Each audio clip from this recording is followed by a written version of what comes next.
Hey everyone, it's me and my gamer here. Now I'm sorry I'm a bit late when it comes to these reviews, but pretty much school and I didn't get up till like 12 o'clock in the afternoon, so yeah, all that pretty much got in the way. And as you can tell by this title, this isn't just going to be a chapter review.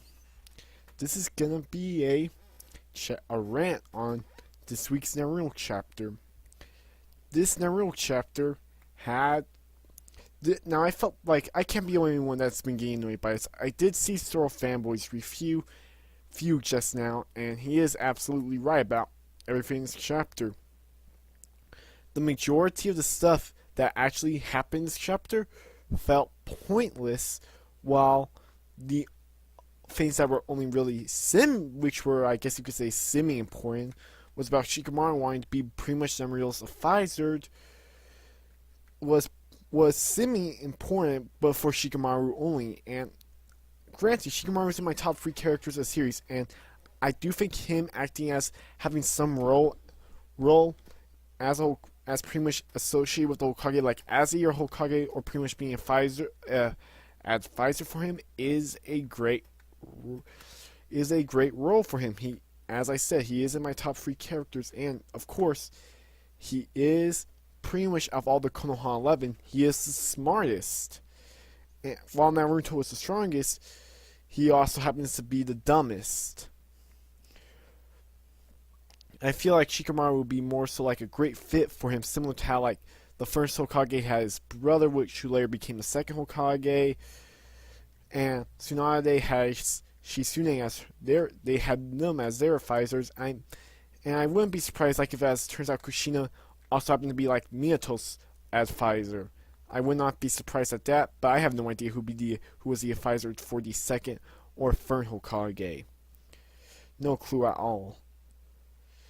Oh wait, probably those elders would probably act as advisors to the third Hokage, but those 2 elders. But yeah. And honestly, yeah, as I said, this chapter contained zero story progression and only really had development for Shikamaru's character. That's it. And we are now near. This is pretty much the final arc. The 2 main films of the series are in this location. Every character that's left alive is trying to stop them from more so taking over the world. And they have 15 minutes until the Infinite Tsukuyomi starts. And they are throwing fucking kunais at it. Fucking kunais. Was there any point to where like a kunai actually did something that against like was a shinobi that wasn't like more so your average shinobi that doesn't have Shinju DNA or is in Uchiha or is in Jinchuriki?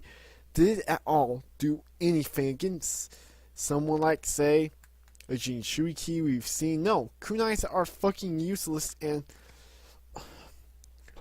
it's probably showing how big grand scale this war is, but honestly, it's now best to more so all these shinobi leave it to people like Naruto, Sasuke, the 5 Kages, and the Yellow Tensei Kages to stop Obito.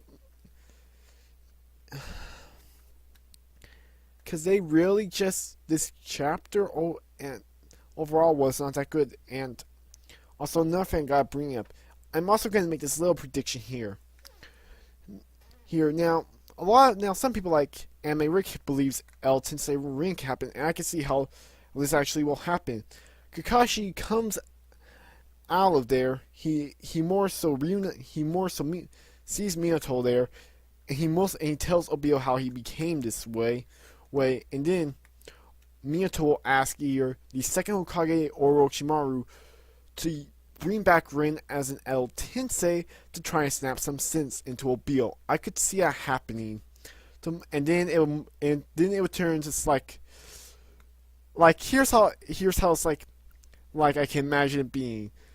Just like how, say, when you were a kid, you locked yourself in a room after you had a fight with your parents, and your parents would keep knocking at your door. I feel like trying to get you out. I feel like that's gonna happen. But yeah, nothing. This Naruto chapter was not good at all. it had only development for Shikamaru, and it's just there wasn't really anything good about this chapter. It's just nothing happened. But yeah, anyways, I'm a gaming nerd signing out. Peace.